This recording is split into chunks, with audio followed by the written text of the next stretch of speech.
Good morning everyone, welcome back to target for IQ। तो देखिएगा, जैसे कि आपको पता ही है कि हमने क्या चलाई हुई है, एक रैपिड सीरीज चलाई हुई है क्वेश्चन आंसर्स की। ठीक है, तो जो आपकी पीटी के लिए मोस्ट इंपॉर्टेंट होती है, तो जब भी आप कोई सब्जेक्ट पढ़ें तो उसके PYQ जरूर लगाएं, उससे आपके कंसेप्ट को क्लियरिटी बहुत अच्छी से मिलती है। ठीक है, और आपको पता भी चलता है कि जिस टॉपिक को आप पढ़ रहे हैं उस पर किस तरीके से क्वेश्चंस बने हुए हैं। ठीक है, तो इसीलिए हम एक रैपिड सीरीज चलाए हुए हैं, आप इसको जरूर करेंगे। इससे पहले की भी वीडियो देखेंगे।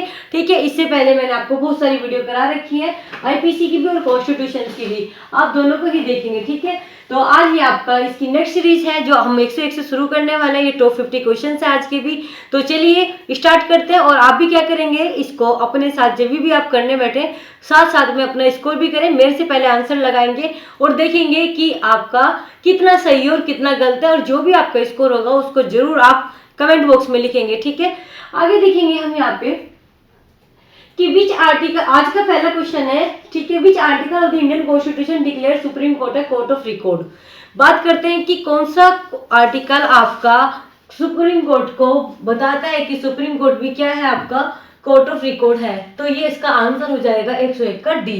कौन सा हो जाएगा? 101 का डी, यानी कि 129। ठीक है, 129 इज राइट आंसर। 130 जो बात करता है वो सीट की बात करता है, किसकी?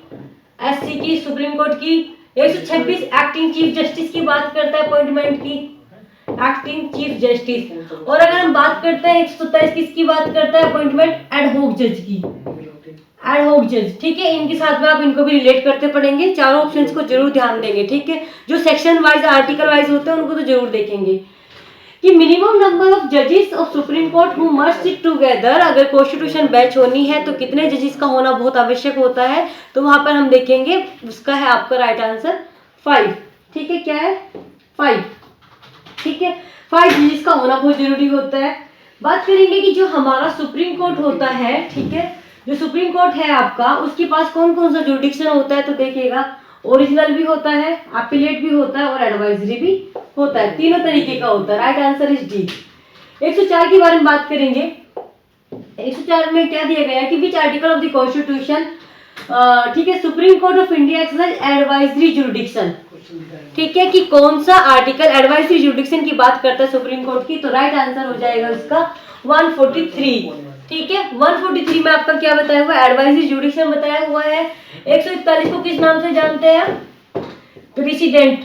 ठीक है, यानी कि सुप्रीम कोर्ट के जितने भी डिसीजन होंगे वो बाइंडिंग होंगे ऑन ऑल कोर्ट, सभी कोर्ट्स पर। प्रेसिडेंट 141 में, 140 में एंसिलरी पावर। ठीक है, कौन सी पावर दे रखी है आपका? एंसिलरी पावर दे रखी है। ठीक है, एंसिलरी पावर। नेक्स्ट देखेंगे 142 को हम किस नाम से जानते हैं, तो वो है आपका कंप्लीट जस्टिस। कंप्लीट जस्टिस के नाम से इसको जानते हैं। ओके, यहां तक आपको क्लियर हुआ? आगे देखेंगे। ठीक है, नेक्स्ट क्वेश्चन है आपका एंसिलरी पावर, जो मैंने अभी बताया वो कहां पर दी गई है, तो बताई थी मैंने आपको 140 में दी गई है। ठीक है, इसका राइट आंसर क्या हो जाएगा? सी। ठीक है, नेक्स्ट देखेंगे अब आपका सी तो हो गया यहाँ पर। उसके बाद अगर हम बात करते हैं, सी इज राइट आंसर। 148 में क्या बता रखा है? एनलार्जमेंट। एनलार्जमेंट का मतलब होता है बढ़ाना, किसका? जुरिडिक्शन। ठीक है, ऑफ सुप्रीम कोर्ट। यहाँ पर एनलार्जमेंट किया गया है 138 में। 138 हो गया। 139 की अगर हम बात करते हैं तो बहुत इंपॉर्टेंट है यहाँ पर रिट जुरिडिक्शन के बारे में बता रखा है। किसका? रिट जुरिडिक्शन, तो सुप्रीम कोर्ट जो होता है ना, उसके बारे में बताया गया। एक आपका यहाँ पर हो गया 140। 147 के बारे में आप जरूर बताएंगे, मोस्ट इंपोर्टेंट है। ठीक है, नेक्स्ट देखेंगे आपका 147 मोस्ट इंपोर्टेंट है, आप इसके बारे में मुझे जरूर बताएंगे। नेक्स्ट क्वेश्चन की बात करेंगे, आप बताएंगे इसका 147 का राइट, मतलब 147 में क्या दिया हुआ है, आप इसका आंसर करेंगे। नेक्स्ट आपका advisory opinion tendered by the supreme court. जो एडवाइजरी ओपिनियन होती है सुप्रीम कोर्ट की, तो वो क्या होती है कि बाइंडिंग होती है प्रेसिडेंट पर या नहीं होती है बाइंडिंग पर, या बाइंडिंग होती है एक तरीके से अगर वो अनएनिमसली मेड की जाती है या नहीं। इसका राइट आंसर मुझे बताएंगे 106 का क्या होगा। देखिएगा 106 की हम राइट आंसर की बात करते हैं तो वो हो जाएगा आपका यहाँ पर बी। ये बाइंडिंग नहीं होती है प्रेसिडेंट पर। ठीक है, it is not binding on the president. Advisory opinion binding नहीं होती है प्रेसिडेंट पर। आगे देखेंगे हम, according to which article of the constitution of India the law declare the supreme court shall be binding. अभी मैंने ये बताई भी थी आपको बात कि वो कौन सा आर्टिकल है जो बात करता है कि जो सुप्रीम कोर्ट के डिसीजन होंगे वो बाइंडिंग होंगे ऑन ऑल कोर्ट, सभी कोर्ट्स पर बाइंडिंग होंगे। तो वो आपका आर्टिकल बात करता है 141, ठीक है, जिसको हम बोलते हैं कौन सी डॉक्ट्राइन, प्रेसिडेंट की डॉक्ट्राइन, ठीक है।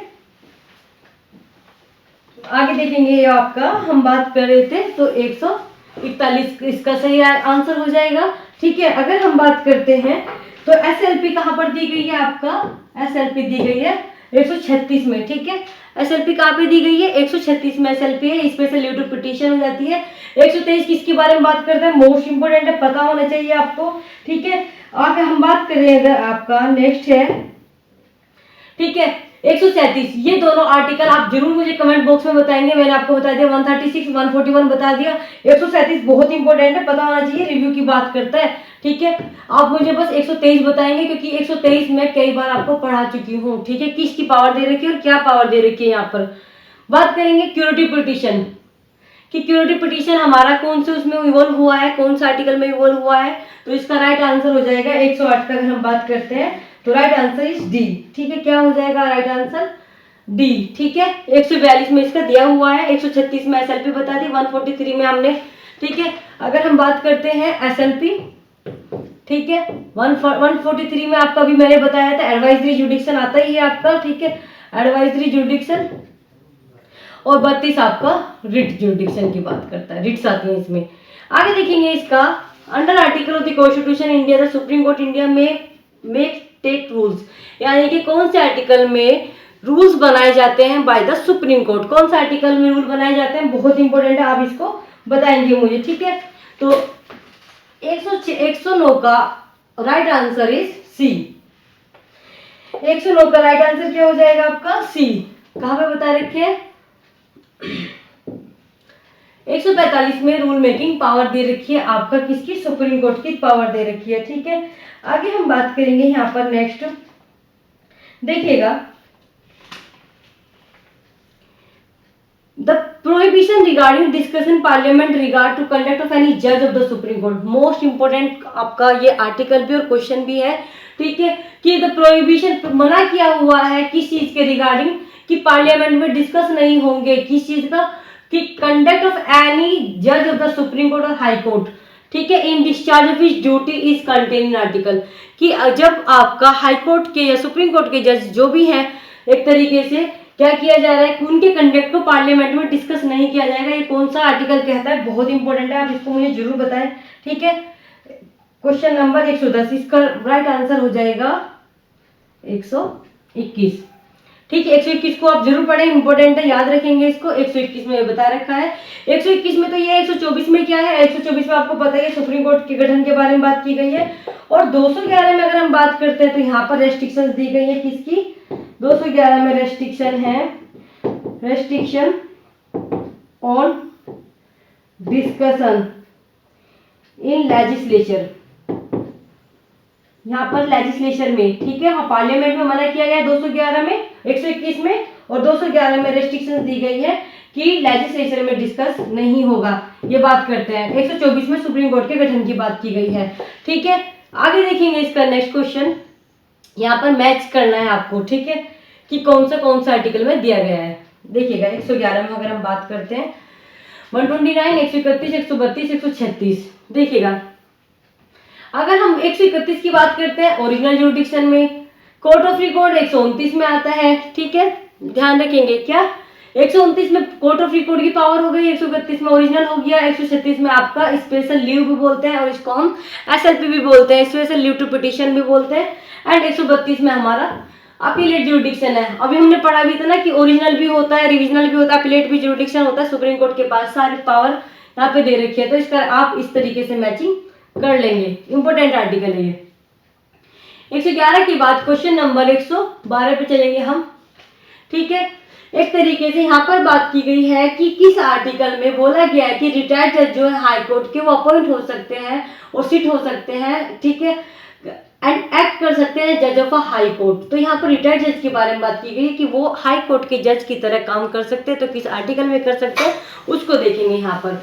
देखिएगा 112 का राइट आंसर क्या हो जाएगा। देखिए 112 में अगर हम बात करते हैं तो इसका रिटायर्ड जज के लिए स्पेशल प्रोविजन दिया गया है हमारा आर्टिकल 224 के ए में, ठीक है। 112 का राइट आंसर 224 ए हो जाएगा। ओके, बात करेंगे आगे कि अ जज of the high court can hold office. जो हाई कोर्ट के जज होते हैं वो होल्ड ऑफिस कर सकते हैं कब तक, को कितनी एज तक। तो देखिएगा हाई कोर्ट के तो कर सकते हैं, ठीक है। हाई कोर्ट की कब तक कर सकते हैं, अगर हम बात करते हैं 62 तक, ठीक है, 62 तक। और अगर हम बात करते हैं सुप्रीम कोर्ट के जजेस की तो वो कर सकते हैं आपका 65 तक, ठीक है, मैक्सिमम एज जो है। High court are empowered to issue writ under article of the constitution. High court कौन से आर्टिकल में रिट इश्यू कर सकता है, तो हाई कोर्ट आपका रिट जारी करता है कौन से में, 226 में। सुप्रीम कोर्ट करता है 32 में, ठीक है। और आपका सुप्रीम कोर्ट कौन से में करेगा, 32 में, और हाई कोर्ट में करता है 226 में रिट जुडिक्शन, ठीक है, एक्सरसाइज जो करता है। कोर्ट ऑफ रिकॉर्ड जो होता है वो सिर्फ सुप्रीम कोर्ट होता है या हाई कोर्ट होता है, या दोनों ही होते हैं। तो देखिएगा दोनों ही होते हैं, बट कौन कौन से आर्टिकल में होते हैं ये आप मुझे बताएंगे कमेंट बॉक्स में कि सुप्रीम कोर्ट कौन से में है। अभी बताया मैंने, लास्ट क्वेश्चन कराए थे आपको, सुप्रीम कोर्ट में है और हाई कोर्ट में भी है, तो इन दोनों के आर्टिकल आप बताएंगे। इसका राइट आंसर हो जाएगा C, both supreme court and high court. Under which article of the constitution the high court have power to superintendence over all the courts. तो देखिएगा इसका राइट आंसर हो जाएगा 227। आर्टिकल 227 में क्या दिया गया है, पावर दी गई है कि वो कंट्रोल कर सकता है, सुपरिटेंडेंस कर सकता है सभी कोर्ट्स पर। विच article of the constitution deal with the regulation of the subordinate courts. बहुत इंपॉर्टेंट है, ध्यान रखेंगे। 117 की अगर हम बात करते हैं, 117 का राइट आंसर हो जाएगा 233 से 237 तक, राइट आंसर इज सी, ठीक है। उसके बाद अगर हम बात करते हैं 118 की अगर हम बात करते हैं कि यहाँ पर जो रिजर्व पावर है, जो रेजिडरी पावर है, वो किसके पास होती है, हमारी पार्लियामेंट के पास होती है, ठीक है। स्टेट के पास नहीं होती, बल्कि पार्लियामेंट के पास हमारी पावर होती है, रेजिडरी पावर।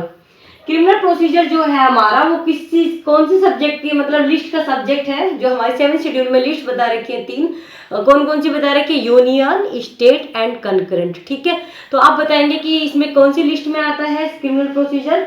तो अगर हम बात करते हैं 119 का राइट आंसर हो जाएगा कंकरेंट लिस्ट। कौन सी लिस्ट है आपका, कंकरेंट लिस्ट, ठीक है, सी। 120 पे देखेंगे subject to bill of exchange. बहुत ये आपको याद रखनी है, कुछ लिस्ट पे से क्वेश्चन बनने लगे हैं बहुत ज्यादा कि ये कौन सी लिस्ट का सब्जेक्ट है, ठीक है। आप इसको बहुत अच्छे से पढ़ेंगे। तो 120 में अगर हम बात करते हैं, 120 का राइट आंसर हो जाएगा, जो बिल ऑफ एक्सचेंज है वो फॉल करता है हमारा यूनियन लिस्ट में, ठीक है। कहाँ पर लिस्ट वो करता है आपका, bill of exchange union list में करता है। In which list the subject of preventive detention. बहुत पूछा जाने वाला है ये आपका, बहुत ज्यादा पूछा जाता है, ठीक है। 121 में हम अगर बात करते हैं तो ये आपका आ जाएगा कि ये पूछा जाता है कि प्रिवेंटिव डिटेंशन कौन सी लिस्ट में आता है, ठीक है। तो आप मुझे आंसर करेंगे कि कौन सी लिस्ट में आता है, तो ये हमारा प्रिवेंटिव डिटेंशन कंकरेंट लिस्ट में आता है, ठीक है, कंकरेंट लिस्ट में आता है। 121 हो गया। अब हम आगे देखेंगे 122, the emergency provision in India constitution are taken from constitution which country. Question बना है कि ये कहाँ से लिया गया है इमरजेंसी का प्रोविजन। तो देखिएगा ये आपका right answer is D, Germany, ठीक है। कहाँ से लिया गया है, जर्मनी से लिया गया है। अब बात करेंगे जो पार्ट आपका 9 है, ठीक है, कॉन्स्टिट्यूशन का, वो पंचायत से मतलब डील करता है, वो इंसर्टेड हुआ था कौन से अमेंडमेंट से हुआ था, ठीक है। तो कौन से अमेंडमेंट से हुआ था, तो इसका राइट आंसर हो जाएगा 73rd अमेंडमेंट। कब से हुआ था, 73rd अमेंडमेंट से हुआ था। एक नया क्वेश्चन आता है, बहुत इंपॉर्टेंट है, कि कौन से आर्टिकल में इंडियन कॉन्स्टिट्यूशन सेव करता है किसके, जजमेंट ऑफ प्रीवी काउंसिल के, ठीक है। 124 में हम बात करते हैं कि यहाँ पर जजमेंट को सेव किया गया है, तो वो हमारा आर्टिकल 395 है, ठीक है, 395 में दिया गया है। ये आपका पता होना चाहिए, जो मैं पढ़ाने जा रही हूँ आपको एक डेफिनेशन क्लोज दिया हुआ है वहां पर हमारे आर्टिकल्स में 366 में, ठीक है, इसमें 366 में। तो आपको बताना है कि वो कौन से इसमें इमरजेंसी दी गई है, वो आप बताएंगे। देखिएगा इसका राइट आंसर आपको पता होना चाहिए कि जो आपका प्रोक्लेमेशन ऑफ इमरजेंसी है वो डील करता है कौन से, तो ये आपका 2 नहीं 3 होगा, यहाँ पे भी 3 होगा, ठीक है। तो 366 में दिया गया है, तो इसका राइट आंसर हो जाएगा 18 है, ठीक है। अब बात बनती है 16, 17 और 19 इनमें क्या दिया गया है, आपको ये भी बहुत अच्छे से पता होने चाहिए, ठीक है। तो देखिएगा अगर हम 16 में बात करते हैं, 125 के 16 में बात करते हैं, तो 125 के 16 में बता रखे हैं हमारे पार्ट्स, ठीक है। क्या बता रखे हैं, पार्ट्स बता रखे हैं। और अगर हम बात करते हैं आपका 17 में क्या बता रखा है, पेंशन, ठीक है, पेंशन के बारे में बता रखा है, पूछा जाता है ये आपका। ओके, अगर हम 19 के बारे में बात करते हैं, ये हमारा पब्लिक नोटिफिकेशन जो होते हैं ना, उसके बारे में बात करता है, पब्लिक नोटिफिकेशन के, ठीक है। तो पार्ट्स हो गया, पेंशन हो गया 17 में, 19 में आपका क्या हो गया, पब्लिक नोटिफिकेशन, और 366 के 18 में इमरजेंसी। इन पे से क्वेश्चन बनता है आपको, 366 के जितने भी क्लोज है, हाई कोर्ट, ये सब कहाँ पर पूछा जाता है, तो आप उसको बहुत अच्छे से याद करेंगे। नेक्स्ट क्वेश्चन है, after declaration of financial emergency, 126 का क्वेश्चन है ये आपका, बात करता है कि फाइनेंशियल इमरजेंसी डिक्लेयर होने के बाद मैक्सिमम पीरियड कितना है जब वो बिना अप्रूवल ऑफ पार्लियामेंट के रह सकता है, ठीक है। तो वो आपका 2 मंथ्स का टाइम दिया हुआ है। उसके बाद आपका आता है कि suspension of provision of article 19 during emergency. हम पढ़ते हैं कि देखिएगा जनरली तो फंडामेंटल राइट सस्पेंड नहीं होते, लेकिन एक आर्टिकल है जो आपका ऑटोमेटिकली सस्पेंड हो जाता है, तो वो किस आर्टिकल में बात करता है, आपका 358 में, ठीक है। आर्टिकल ड्यूरिंग इमरजेंसी क्या हो जाता है, आपका ऑटोमेटिक सस्पेंड हो जाता है, ठीक है, 358 में।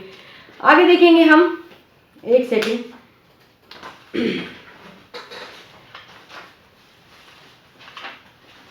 19 बात हो गई हमारी, ठीक है, ठीक है। 19 कहाँ पे होता है, 358 में ऑटोमेटिकली सस्पेंड हो जाता है, ठीक है।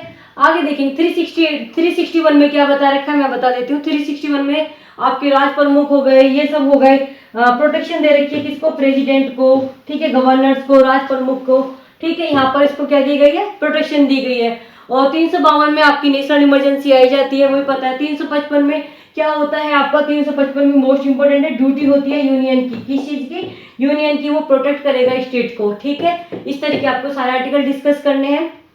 नेक्स्ट आपका, during the operation of martial law, important rights of, जो मतलब मार्शल लॉ के ऑपरेशन में क्या होता है, important right of citizen are suspend, parliament is dissolve. 128 का आप आंसर करेंगे, बहुत इंपॉर्टेंट है आपका। तो देखिएगा इसका नेक्स्ट ऑप्शन देखेंगे, C, civil government is suspend. C, 3 option हो गए, आप इनमें से आंसर करेंगे कौन सा होता है। तो अगर हम बात करते हैं 128 का, तो इसका राइट आंसर होगा, इंपोर्टेंट राइट्स जो होते हैं सिटीजन्स के, वो सस्पेंड हो जाते हैं अगर मार्शल लॉ अप्लाई होता है, ठीक है, during the operation of martial law. 128 हो गया। आगे देखेंगे next question 129, first constitutional amendment was pass in, first constitutional amendment कब पास हुआ था, ये पता होना चाहिए आपका, 129, ठीक है, 1951 में हुआ था फर्स्ट अमेंडमेंट। बात आते हैं नेक्स्ट क्वेश्चन, राइट, ये राइट होगा, ठीक है, GST, राइट टू प्रॉपर्टी जो है आपका, वो हमारा फंडामेंटल राइट से अब कॉन्स्टिट्यूशनल राइट बन चुका है, ठीक है, लीगल राइट बन चुका है। वो रिमूव किया गया था किस अमेंडमेंट से, तो उसका राइट आंसर हो जाएगा 44th अमेंडमेंट 1978 से, ठीक है, कब, 1978 से। नेक्स्ट क्वेश्चन है आपका, in which case it was laid down that the amendment in the constitution exercise the legislative function of the parliament, की जो अमेंडमेंट है ना, वो क्या चीज एक्सरसाइज करते हैं, और एक तरीके से पार्लियामेंट जो वो करती है, एक तरीके से कौन सी पावर, लेजिस्लेटिव फंक्शंस, ठीक है, exercise of the legislative functions, ठीक है, किसके, पार्लियामेंट के। तो ये किस केस में कहा गया था, इसके बारे में बात करेंगे।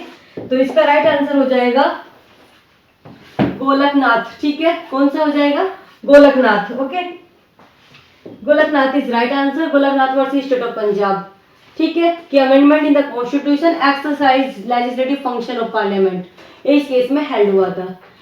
Bye which of the following constitutional amendment voting age जो थी ना हमारी 18 से क्या, वो 21 से क्या कर दी गई थी, रिड्यूस करके 18 साल कर दी गई थी। तो 18 साल जो की गई थी वो कौन से अमेंडमेंट से की गई थी, तो 61st अमेंडमेंट से की गई थी, और आपके 1988 में की गई थी, ठीक है, कब किया गया था, 1988 में, ठीक है, 1988 में 61st amendment. Which of the following amendment of the Constitution chapter of fundamental have been added? जो हमारे फंडामेंटल ड्यूटीज हैं वो हमारे कौन से अमेंडमेंट से आई है, ये आपको बहुत अच्छे से पता होना चाहिए। इसका राइट आंसर हो जाएगा 42nd अमेंडमेंट। ठीक है, 42nd अमेंडमेंट 1976 से हमारे फंडामेंटल ड्यूटीज आई थी। एक नेक्स्ट क्वेश्चन आता है आपको, बहुत इंपॉर्टेंट है। ठीक है, पहले तो ये बताएंगे आप बेसिक स्ट्रक्चर थ्योरी के नाम से कौन सा केस जाना जाता है, ये मुझे आप जरूर बताएंगे। और फिर एक क्वेश्चन बनता है यहाँ पर कि जो basic structure of the constitution है वो अमेंड हो सकते हैं क्या। तो ये आपका आंसर क्या होना चाहिए कि सिंपल मेजोरिटी से, 2/3 मेजोरिटी से, या आपका स्पेशल मेजोरिटी एंड रेटिफिकेशन से। तो इसका कोई सा भी आंसर सही नहीं है, क्योंकि क्यों सही नहीं है, क्योंकि हमने पढ़ा था कि आप अमेंडमेंट कर सकते हैं but basic structure of the constitution को आप टच या अमेंड नहीं कर सकते। बात ही क्लियर। तो 134 का राइट आंसर क्या हो जाएगा, 134 का हो जाएगा डी। नेक्स्ट बात करेंगे 134 के बाद 135, which constitutional amendment induced to anti defection provision.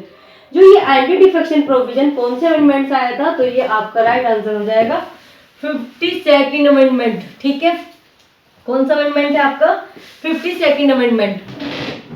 आगे देखेंगे बीच ये तो हो गया 52nd amendment. Beach of the following article inserted किया गया था कॉन्स्टिट्यूशन में 98 अमेंडमेंट एक्ट 2012 से। ठीक है, 136 का राइट आंसर आपको बताना है। तो कौन सा हुआ था, तो 371 का जे हुआ था इंसर्टेड 98 अमेंडमेंट 2012 से। अब एक क्वेश्चन बनता है कि आपके attorney general of India article 76 जो बात करता है किसकी, अटॉर्नी जनरल ऑफ इंडिया की। तो बात आती है कि उसको कौन अपॉइंट करता है, तो उसको अपॉइंट करते हैं हमारे, ठीक है, कौन करता है 137 में अगर हम बात करते हैं तो हमारे राष्ट्रपति करते हैं, प्रेसिडेंट। क्योंकि जब मैंने पावर ऑफ प्रेसिडेंट बताई थी तो मैंने आपको वहां पर अपॉइंटमेंट भी बताया था।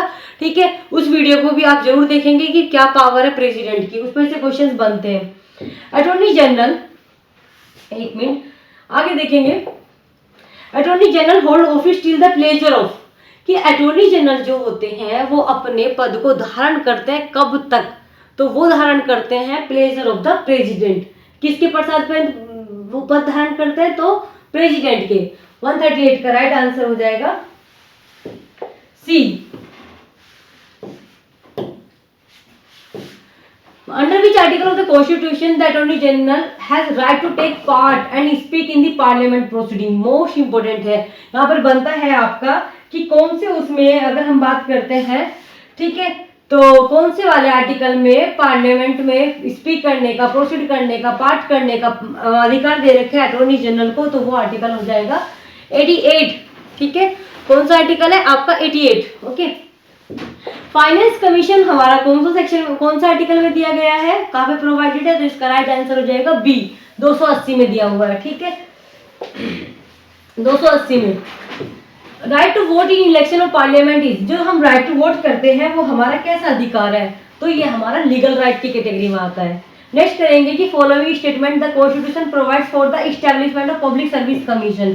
ठीक है, कि यहाँ पर जो कॉन्स्टिट्यूशन है वो प्रोवाइड करता है पब्लिक सर्विस कमीशन को, कि क्या यूनियन के लिए, क्या स्टेट के लिए, या किसके लिए। देखेंगे 142 या common for union territories, common for 2 और मोर स्टेट्स। तो इसका राइट आंसर क्या होगा, अब इसमें से मुझे बताएंगे। 142 है, बहुत इंपॉर्टेंट है, ध्यान देंगे। 142, ठीक है, इसका हो जाएगा आपका 124 कैसे, क्योंकि अभी मैं बताती हूँ, दिखाती हूँ आपको। 1 में क्या था, यूनियन के लिए भी यूनियन पब्लिक सर्विस कमीशन होता है, सबका पूरा एक यूनियन का होता है, जो यूनियन के एग्जाम कराते हैं पूरे सेंटर के, वो यूनियन कमीशन होता है। स्टेट में स्टेट पब्लिक सर्विस कमीशन होता है, सबका यूपी हरियाणा सबका अलग अलग होता है। फिर आपका कॉमन फॉर 2 और मोर स्टेट्स, तो क्या 2 और मोर स्टेट्स के लिए भी यूनियन मतलब कमीशन होता है। ठीक है, कॉमन फॉर, ठीक है, यस, कमीशन फॉर 2 और मोर, बिल्कुल ठीक है, यहाँ पे कमीशन हो जाएगा किसके लिए, फॉर 2 और मोर स्टेट्स के लिए। तो यस, इसका 124 इज राइट आंसर। ठीक है, बात करेंगे हम 143 ए की। 143 की बात करेंगे, provision for administrative tribunal was added. जो आपका एडमिनिस्ट्रेटिव ट्रिब्यूनल्स थे उनको ऐड किया गया था, कब ऐड किया गया था, तो वो है आपका, अगर हम बात करते हैं 42वें संविधान संशोधन से।